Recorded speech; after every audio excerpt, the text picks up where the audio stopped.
Pauwi na nga ang Kim Pao ngayong umaga matapos ang kanilang naging event sa Sorsogon kagabi.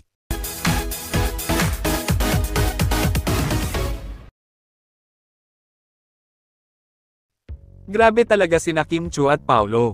Sobrang bagay na bagay silang dalawa at talaga nga namang mas lalong gumanda si Kim Chiu ngayon. At ito nga ay ang naging dinner nila kagabi sa Sorsogon.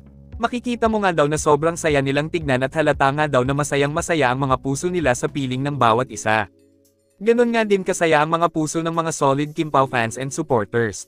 Basta kahit anong mangyari nga daw, ay hindi silang magsasawa na mahalin sina Paolo at Kim Chiu, kahit na ano pa man ang pagsubok na dumating sa kanila.